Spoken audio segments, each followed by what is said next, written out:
দর্শক, স্বাগতম আমার এই চ্যানেলে। চাকরির প্রস্তুতি কখন নেবেন এই ভিডিওর মাধ্যমে তা আপনারা জানতে পারবেন। কখন আপনার কি করার দরকার এই ভিডিওতে সেই দিক নির্দেশনা পাবেন। এই ভিডিওটি যারা অনার্সে পড়ে প্রথম বর্ষ, দ্বিতীয় বর্ষ, তৃতীয় বর্ষ, চতুর্থ বর্ষ তাদের জন্য সবচেয়ে ইফেক্টিভ হবে। আপনি যদি ভুল করে থাকেন এই ভিডিও দেখার পর আপনার পরবর্তী প্রজন্ম যেন ভুল না করে সেই জন্য ভিডিওটি শেয়ার করে তাদেরকে জানাই দিবেন। এখন জানা দরকার কখন আমি প্রস্তুতি নিব। তাহলে একটা ছাত্র যখন অনার্সে ভর্তি হয় তখন তার বয়স কত থাকে সেটা জানা দরকার। তখন তার বয়স থাকে 20 বছর। তাহলে চাকরির পরীক্ষায় যে অবতীর্ণ হবে 30 বছর পর্যন্ত তার মেয়াদ রয়েছে। এখন যখন সে অনার্স ফার্স্ট ইয়ারে পড়ে, ফার্স্ট ইয়ার থেকে ফোর্থ ইয়ার পর্যন্ত যাবে, মাস্টার্স যাবে, সেই ক্ষেত্রে তার বয়স দেখা যাবে 25 বছর পার হয়ে যাবে, 25 বছর হবে। তবে জাতীয় বিশ্ববিদ্যালয়ে যারা পড়ে তাদের ক্ষেত্রে 2-1 বছর বেশিও হয়ে যেতে পারে। তাহলে আপনি প্রস্তুতিটা নেবেন কখন? তাহলে আমি এই ভিডিওতে আপনাদের মাথায় একটা বিষয় দিয়ে দেব, যাতে করে কখন প্রস্তুতি নেওয়া দরকার আপনি নিজেই সেটা জাস্টিফাই করতে পারবেন। তাহলে যখন মাস্টার্স শেষ হয়ে যাবে তখন তার বয়স হবে 25 বছর। এখন 25 বছর পর যখন 25 বছর যখন পার হয়ে যাবে তখন তার নানাবিধ সমস্যা চলে আসবে। কি সমস্যা আসবে সেটা আপনাদের সামনে আগে আলোচনা করব, তারপর দেখাই আমি। আপনার 1 নম্বর প্রবলেম হবে যে মেস ছাড়ো কিছু করো। তখন আপনি আর মেসে থাকতে পারবেন না। আপনার আর যদি মেয়েরা হয় তো মেস ছাড়ো বাড়ি আসুন। এখনো আমাদের সমাজে মেয়েদের নিয়ে নানাবিধ প্রতিবন্ধকতা রয়েছে। ছেলেরা যখন মাস্টার শেষ করে দিবে তখন দেখা যাবে তার যে বন্ধুরা মাস্টার শেষ করে দিলে আপনার আলাদা একটা প্রেসার আপনার মাথার উপরে আসবে। কেন মাথার উপরে আসবে? আপনার যা বন্ধু বান্ধব আছে, আপনার বন্ধু বান্ধবেরা তখন আর আপনাকে সময় দিবে না, কারণ তারা চাকরি পড়া নিয়ে ব্যস্ত থাকবে বা তাদের নিজের লাইফ সেটেল করার জন্য ব্যস্ত থাকবে। এমন কেউ আছে যারা মেস ছেড়ে বাসায় ফিরে চলে আসবে বা চাকরির সন্ধানে ঢাকায় থাকবে। সেক্ষেত্রে আপনি যদি পড়তে চান তাহলে আপনি একা হয়ে যাবেন। আপনি যাদের পাবেন যারা আপনার কয়েক বছরের ছোট তাদেরকে আপনি পাবেন। তাহলে কি সমস্যা হবে সেটা আপনাদের দেখাই। প্রথমে দেখছেন যে মেস ছাড়ো কিছু করো, তখন কিন্তু আপনি মেসে থাকবে না।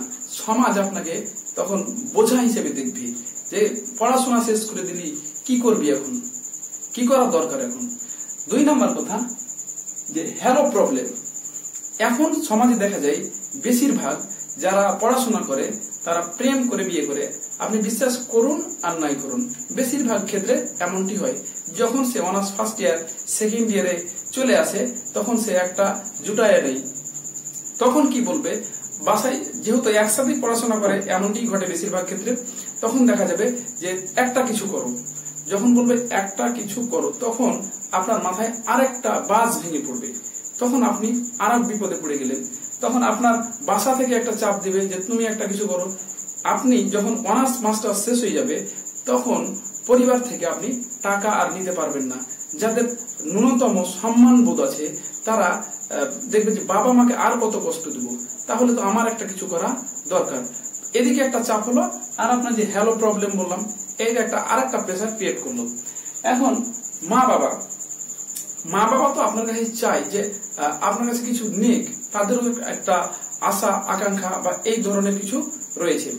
তখন আপনি মা বাবার কাছ থেকে আপনি নেবেন না আপনি দিবেন, তখন তো আরেকটা ঝামেলায় পড়ে গেলেন। আরেক কিছু ক্ষেত্রে দেখা যায় যে এমনও কিছু আমি আমার বন্ধুদের দেখেছি যে কারো মা নাই, কারো বাবা নাই, এমনও আছে মা বাবা কেউ নাই। তাহলে সে কার কাছ থেকে নেবে? তার তো আরেকটা বড় সমস্যা। আরেক পরবর্তী দেখেন যে কোম্পানি, এমন কোন বন্ধু আছে যে আপনি যখন পড়াশোনা করছেন তখন আপনার কোনো বন্ধু কোনো কোম্পানিতে জয়েন করেছে, আপনার আশেপাশে তখন আর তাকে পাবেন না। আর আপনি যদি সেখানে যেতে যান তাহলে আপনারও মামা খালুর দরকার হয়, অনেকেই বলে এটা। তখন তো আপনি আরেকটা চাপের মধ্যে পড়ে গেলেন। শেষ যে সমস্যা, তখন আমি হতাশায়, ফ্রাস্ট্রেশন, আপনি মহাবিপদে পড়ে গেলেন। তাহলে আপনাকে উতরাতে হবে কিভাবে, কি করবেন। তাহলে আপনাকে একটা জিনিস জানা দরকার যে চাকরির যে প্রস্তুতি নিব এটা নিতে কতটা সময় ব্যয় হবে সেটা আপনার জানা দরকার। আমি এখানে লিখে রেখেছি বাংলা। তো বাংলায় যদি আপনি পড়েন, বাংলায় দেখা যাবে যে পূর্ণ প্রস্তুতিটা যদি আপনি নিতে যান, বাংলা দুইটা বিষয় আছে, একটা বাংলা ভাষা আর একটা হচ্ছে সাহিত্য। অনেক সাহিত্যিকের নাম আছে, অনেক সাহিত্যিক বাংলা ছাত্র হিসেবে সেটা আমি ভালোই জানি। তো তাহলে ভাষা এবং সাহিত্য এই দুটা শেষ করতে আপনাকে, যদি আপনি ভালোভাবে শেষ করতে চান, কম পক্ষে আপনাকে 6 মাস সময় লাগবে, 6 মাস। তারপরে দেখেন যে ইংরেজিটা যদি আপনি শেষ করতে চান, ইংরেজি যে গ্রামারের যে অংশটা রয়েছে প্রায় 39-40টা রয়েছে, টপিকস রয়েছে, এগুলো আপনাকে জানা লাগবে। আর জানা লাগবে কি, ইংরেজি সাহিত্য জানা লাগবে। এই দুইটা, ইংরেজি সাহিত্য এবং ইংরেজি যে গ্রামারটা রয়েছে, দুটা আমি সময় ধরেছি কমপক্ষে 6 মাস লাগবে আপনি যদি ভালোভাবে গোছালো একটা প্রিপারেশন নিতে চান। 3 নাম্বার যে গণিত এবং মেন্টাল এবিলিটি। গণিতে যদি আপনি honours first year, second year, third year, fourth ইয়ারে না পড়েন, সেক্ষেত্রে আপনার গণিত এবং মেন্টাল এবিলিটি এই প্রিপারেশনটা, গণিত তো অনেকগুলো ভাগ রয়েছে, বীজগণিত, পাটিগণিত, জ্যামিতি, ত্রিকোণমিতি, যতগুলো অঙ্ক রয়েছে, আপনি যদি সবগুলো আত্মস্থ করতে চান, চাকরির পরীক্ষায় নিজেকে যোগ্য হিসেবে গড়ে তুলতে চান, আপনাকে কমপক্ষে 6 মাস সময় লাগবে। নাম্বার 4 আপনি দেখছেন সাধারণ জ্ঞান। এই সময়টা প্রায় 6 মাস লাগবে আপনাকে। 6 মাস কিভাবে লাগবে? সাধারণ জ্ঞানের মধ্যে রয়েছে বাংলাদেশ বিষয়াবলী আর রয়েছে আন্তর্জাতিক বিষয়াবলী। বাংলাদেশ বিষয়াবলী শুধু বাংলাদেশের যাবতীয় বিষয় এখানে আলোচিত হবে। বাংলাদেশের নদ নদী আলোচনা করা হবে, বাংলাদেশের মুক্তিযুদ্ধ আলোচনা করা হবে, সংবিধান আলোচনা করা হবে, বাংলাদেশের কৃষি ব্যবস্থা আলোচনা করা হবে, শিক্ষা ব্যবস্থা আলোচনা করা হবে, রাজনৈতিক ব্যবস্থা আলোচনা করা হবে, ইত্যাদি ইত্যাদি বিষয় সেখানে থাকবে।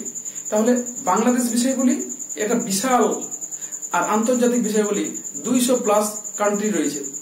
এখন এতগুলো দেশ সম্বন্ধে, এতগুলো মহাদেশ সম্বন্ধে জানা খুবই কঠিন সোটা। এই দুইটা বিষয় পড়তে কম পক্ষে আপনাকে মিনিমাম 6 মাস সময় লাগবে, 6 মাস সাধারণ জ্ঞানে। তারপরে চলে যায় বিজ্ঞান যদি আপনি পড়তে যান, বিজ্ঞানের যাবতীয় বিষয় আপনি জানতে চান ভালোভাবে, চাকরির পরীক্ষায় নিজেকে এলিজিবল করতে গেলে আপনাকে কম পক্ষে 3 মাস সময় লাগবে। এবার আইসিটি যে বিজ্ঞান, আইসিটি অর্থাৎ computer, information communication and technology. তো আইসিটি যদি পড়তে যান বা কম্পিউটার যদি আপনি পড়তে যান, তাহলে কম্পিউটারে আপনাকে সময় লাগবে 3 মাস। 3 মাসে তাও আপনি সবকিছু শেষ করতে পারবেন কিনা সন্দেহ আছে। এবার ভূগোলে যে দেশ মহাদেশ, এতগুলো সারা বিশ্ব, কোথায় কোন প্রণালী, কোন দেশ কোথায় কোন নদী, যাবতীয় কোথায় কোন পিরামিড, কোথায় বিভিন্ন বিষয়গুলো যে রয়েছে, সেই বিষয়গুলো এখানে আলোচিত হবে। কোন জায়গায় কোনটা রয়েছে, কোনটা উপসাগর, মহাসাগর, যাবতীয় বিষয়গুলো ভূগোল, এইটা পড়তে আপনাকে 3 মাস সময় লাগবে। তাহলে আপনি দেখেন সময়টা কত হয়, 6 6 6 3 6 4 6 24 আর এদিকে 9, তাহলে আপনার 24 আর 9 কত হয়, 33 মাস, মানে 3.25 বছর, প্রায় 3 বছর সময় লাগবে।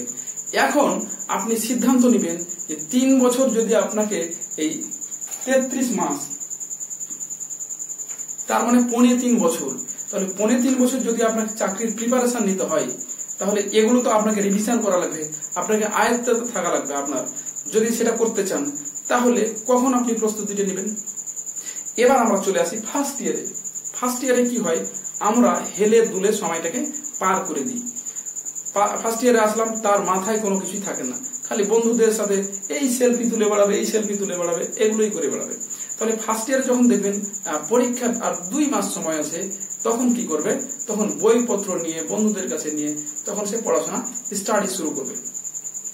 কিন্তু যেটা দেখা যাবে যে পরীক্ষার 2 মাস আগে যখন নিল, কোন রকমে পড়ে পরীক্ষা দিল, তার দেখা হলো 2 সাবজেক্ট ফেল বা ইমপ্রুভ দিতে হবে, রেজাল্ট খারাপ হলো, তখন সেকেন্ড ইয়ারে যখন উঠবে, তখন ওই আগের যে 2 সাবজেক্ট আছে আর সেকেন্ড ইয়ার তো আলাদা পড়া আছে, চাপ আছে, দুটা মিলে আর একটা প্রেসার ক্রিয়েট হবে। তারপর ও যাবে থার্ড ইয়ারে। তো থার্ড ইয়ারে যখন যাবে তখন সেকেন্ড ইয়ার বা এর কোন সাবজেক্ট খারাপ হইতে পারে, অথবা দেখা যেতে পারে সেটা ইমপ্রুভ দিতে পারে, রেজাল্ট খারাপ হয়েছে, পয়েন্ট কম এসেছে, তখন সে আবার পড়তে লাগবে। দিয়ে দেখা যাবে কি যে থার্ড ইয়ারে গেল। থার্ড ইয়ারে তখন যাওয়ার পরে ফোর্থ ইয়ারে যখন যাবে তখন থার্ড ইয়ারে তো একটা বেশি চাপ থাকে। থার্ড ইয়ার পাস করা মানে অনার্স পাস হয়ে যাওয়া। তখন একটা সমস্যা হবে কি, ফোর্থ ইয়ারে যখন যাবে থার্ড ইয়ার থেকে, থার্ড ইয়ারে কিছু সাবজেক্ট থাকলেও ফোর্থ ইয়ারে আপনার মাথায় বাজ ভেঙে পড়বে। কেন? আপনি জানেন যে 4 বছর যখন শেষ হয়ে যাবে, অনার্স কমপ্লিট হয়ে যাবে, যদি কোনো কারণে একটা সাবজেক্টে ফেল চলে আসে কোনো কারণে, তাহলে আপনার সম্পূর্ণ বছর লস হয়ে যাবে, আপনি আর সার্টিফিকেট পাবেন না। First year, second year, third ইয়ারে যদি কোনো কারণে ফেলও করেন, তাও আপনি আর একটা ইয়ারে উঠে যেতে পারলেন, পরবর্তীতে আপনি সেই পরীক্ষাটা দিলেন। কিন্তু ফোর্থ ইয়ারে সেই জিনিসটা আর হবে না, তখন আপনি আরো বিপদের মধ্যে অবতীর্ণ হলেন। এখন ব্যাপার হচ্ছে যে তাহলে আমরা কোন সময় প্রস্তুতিটা নিব। আপনি দেখেন, যখন আপনি ফার্স্ট ইয়ারে পড়েন তখন আপনার বয়স 20 পার হয়ে 21 এসেছে, সেকেন্ড ইয়ারে পড়েন 22, থার্ড ইয়ারে পড়েন 23, ফোর্থ ইয়ারে 24, মাস্টার্সে 25 চলে যাবে। 25 বছর যখন আপনি পার হয়ে যাবে তখন আপনি আপনার ইহকাল আপনি শেষ করে দিলেন। এবার যেতে হবে আপনাকে পরকাল। এই ইহকাল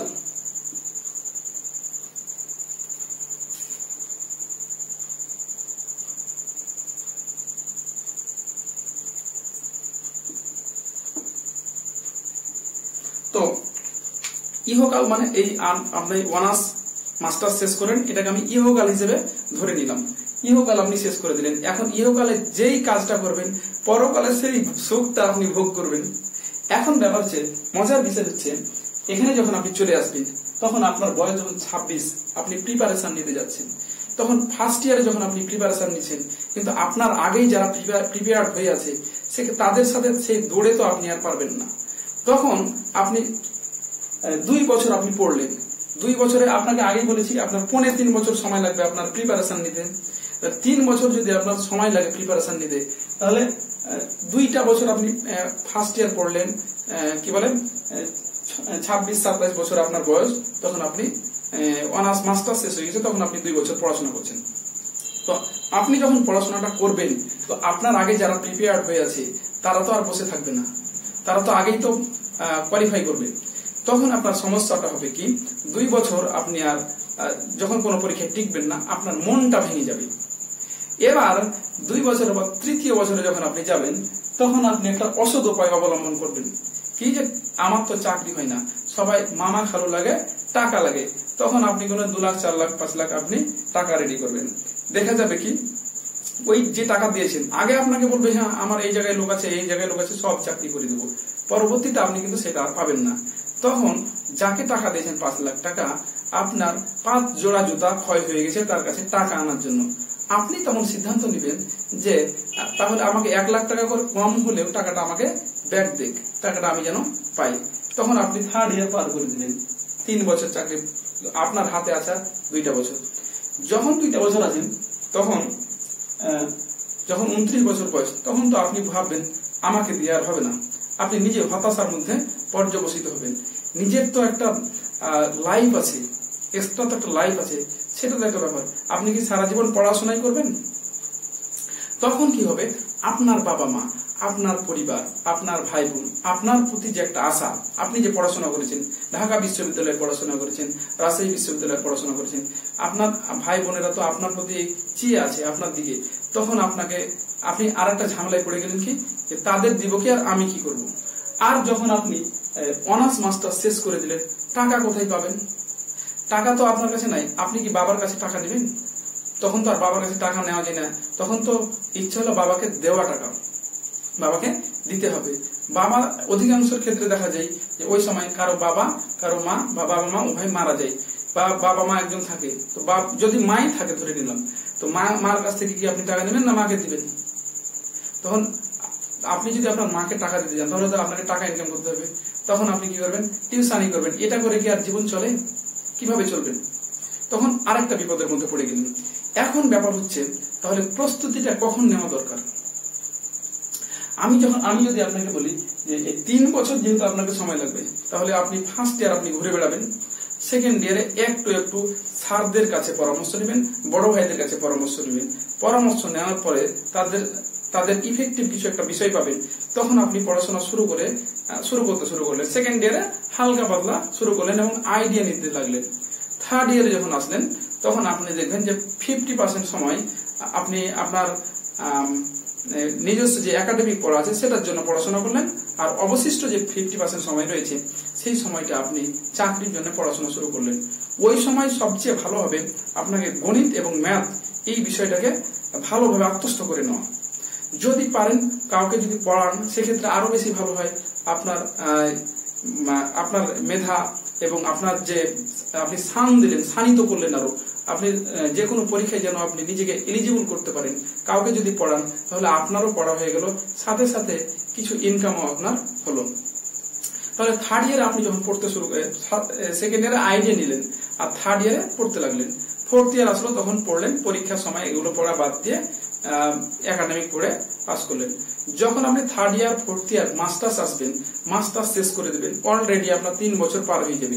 আর যখন 3 বছর পার হয়ে যাবে, এই যে এখানে 3 বছর আপনার প্রিপারেশন ওকে হয়ে গেল।